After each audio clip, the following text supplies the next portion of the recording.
I just want to say it's not about the actual giving up weed for me. It's about the seeing myself for who I actually am and who I've been covering up for all these years.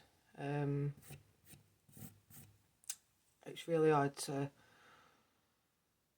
get to know yourself again and see yourself for the person that you are or who you want to be. Um, Covering yourself up with drugs and antidepressants and um, just just like masking yourself. I wore a hat for 8 years to mask myself. It's been like 26 days now. Um, I stopped smoking weed. I have had the odd joint here and there, but I'm just human. It's not about the actual giving up. It's about the getting in control of my life, um, for myself and for my future and for the present.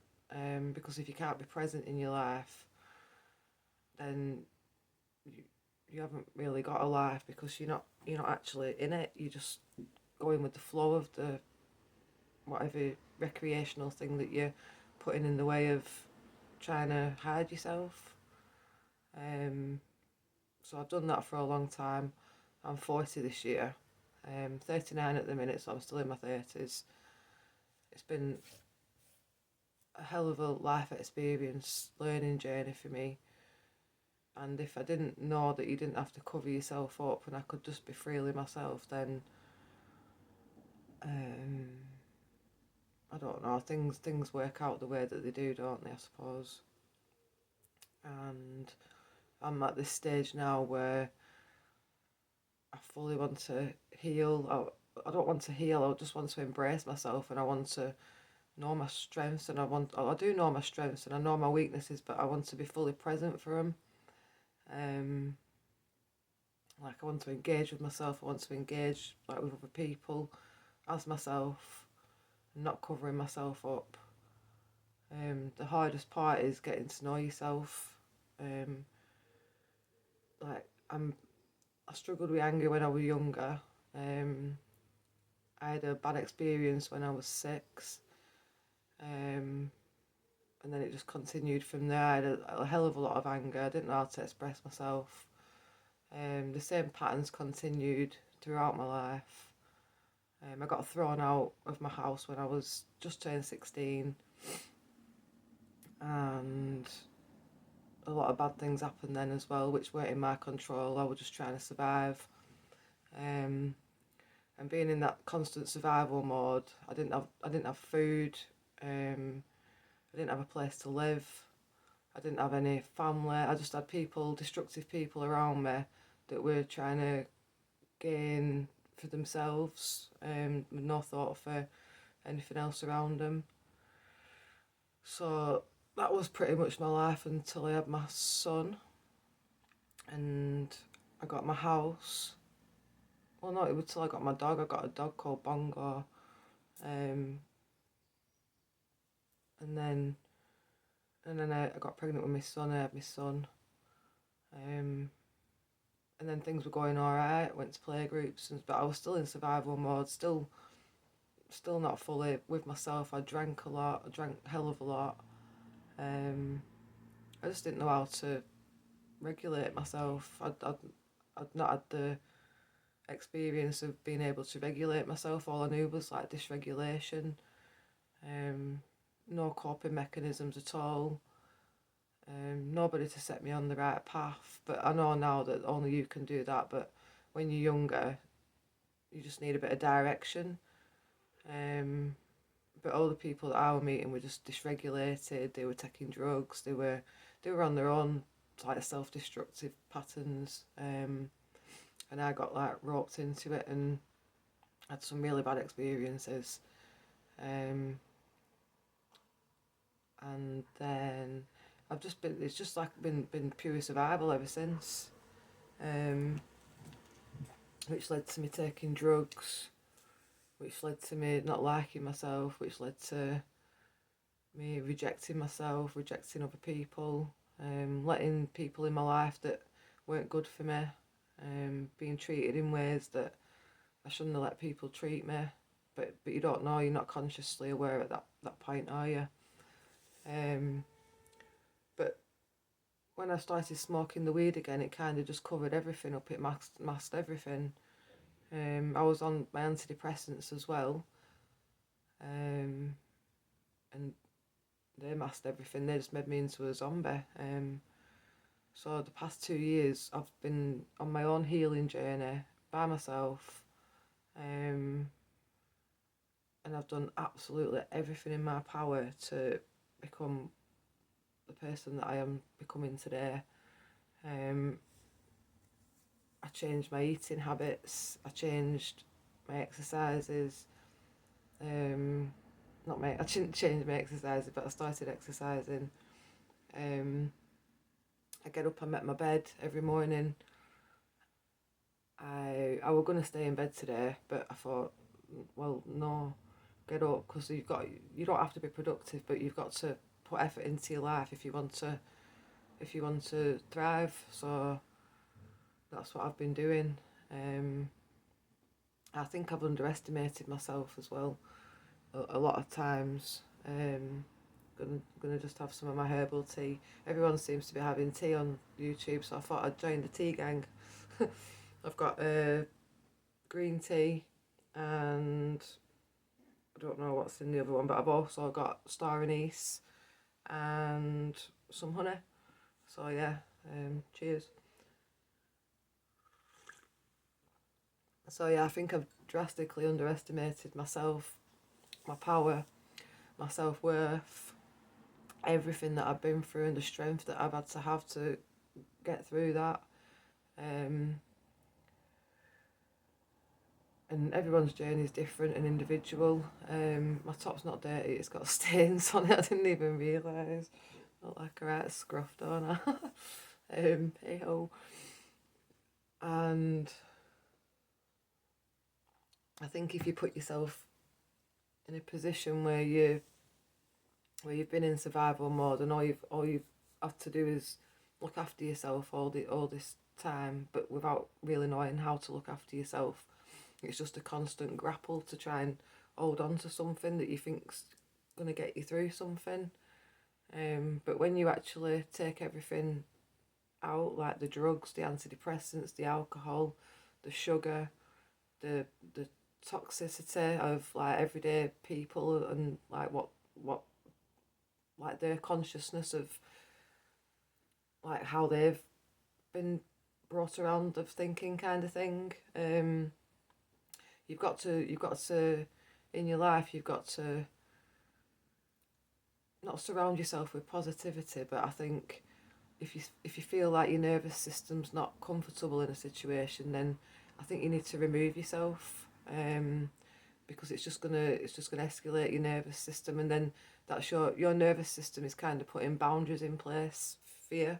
So when you feel that thing inside your tummy, or you feel a bit uneasy, that's your get out card. You need to go. Like just say you just say you need to leave, or just make an excuse. You don't even need to make an excuse. If you want to go, just go. And you should never make yourself uncomfortable to make somebody else like feel comfortable. That's downgrading yourself. I took drugs to like fit in, kind of thing. I took them. I didn't. I don't know. So I took weed because my ex was smoking weed, and I said I didn't want to smoke it, kind of thing, but she kept coming round smoking it, and then it just kind of, because I had an addictive personality, it just kind of like took hold of me, and that just became my life for 8-9 years. She left and called me mental because I got myself into a state that she'd brought into my life, kind of thing. But it's not on her, do you know what I mean? It was my responsibility for my actions, and I take full responsibility. And that's why I'm here today. So I just want to say it's been like 26 days. I wanted to have like a really deep conversation, but I don't think I'm there yet. There's something like blocking in my mind. I don't know what it is, but I'm getting there. Everyone's journey is different. If you are giving up something, you don't have to go cold turkey. I'm just gonna shut my window because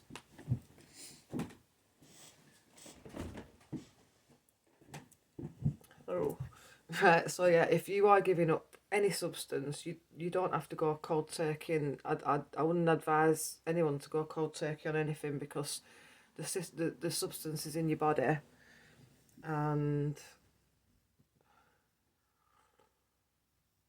it's been there for quite some time.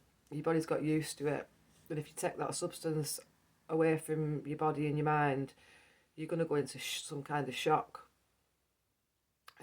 which is not good.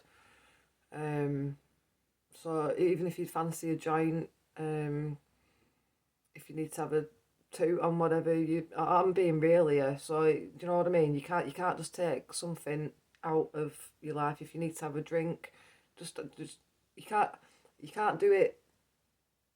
I, you can't do it in moderation, but if you feel the need is actually there to have something, you have it, but you still got the intent to give it up. Do you know what I mean? That's the way I'm doing it anyway. I've had a couple of joints in 26 days, and I think that's brilliant to say that I was smoking 10 joints, 12, maybe 13 joints a day. And I was waking up in at like 4 o'clock in the morning, and then I'm having a joint just to get myself back to sleep. But that's gone. Do you know what I mean? All I'm doing now is I am smoking fags and stuff. But you've got to do what you've got to do to get through. And I know that smoking fags is not going to be forever, and I've told myself that. So, but whatever I've got to do now to get through, I'm going to do. Because it's helping me, and you've got to do what helps you. It's your journey, it's your mind. You can listen to as many people as advice as you want, but that's going to be their advice based on their lifestyle choices. It's going to be based on their experiences, and that has absolutely no resolution to your life. The only person that knows you is you. The only person that can get you through is you. And I think the more resilient you become, and the more like trusting of you need to learn to like trust yourself and trust what's best for you, because if you don't, then you're just going to be relying on other people and what they think and their experiences. And your experience is unique. Like what you're going through today could help somebody, could help a million people. Like sharing your story, or you just never know. You could be sat on a bench one day and you could tell your story to someone, and you could like open their eyes to like a brand new like awakening. Like, do you know what I mean? You just don't know. Like Forrest Gump. um, but yeah, I'm getting there. This is the. I'm not gonna say it's the best I've been, because you can't be like, you can be your best, but this is the most balanced. This is the most balanced I've been at this point of my life for 9 years. So, and I hope if you're struggling as well, I hope you can get to some point where you think that you are enough and what you're doing is enough at that point, because you can't just give something up and expect it to be like a smooth ride, because it's not like that. Addiction's addiction. You had an addiction to cover something up, or to hide something, or repress something. And addiction and conquering your addiction is, you've got to truly be with yourself. You've got to like rein yourself in with your anger and things. You can't have outbursts and things like that, because that's what you were trying to get away from. Like, yeah, so I just wanted to show my face.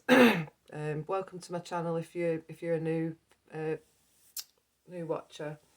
Merry Christmas and Happy New Year to all my subscribers who are currently subscribed.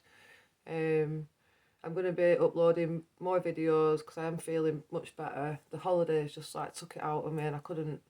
It does something to me at Christmas, and and giving up the weed as well. It just totally like took some out of me. But I'm back. And I'm here to stay. So please subscribe, and you can watch my journey. You can watch like how I evolve and become the me that I truly want to be. And I hope that I can help people as well. And I hope it gives insight to addiction. And I've got lots of information. It's just not there at the minute. I've got lots of stories, and I just hope it resonates with some people. Because like me coming off my antidepressants, like if I hadn't have had YouTube to watch people and their journeys, like to help me come to terms with like everything that were going on inside me and stuff. I don't know what I'd have done. So I hope my videos do resonate with people. I hope that like I want to inspire people to like because I've come so far from a 6-year-old like lost little girl to a 39-year-old like self-improving healing woman. It's just it's yeah, I've got lots of stories, so please like stay tuned, subscribe, hit the like button as well, that's a good one. And I love all your comments that you make as well. Your messages have been like the greatest support ever. I spent Christmas alone. I spent the New Year alone, and like you lot have like been there, so I appreciate it so much. Um, so yeah, I hope everybody has a fantastic day. Thank you for watching, and I'll see you in my next video.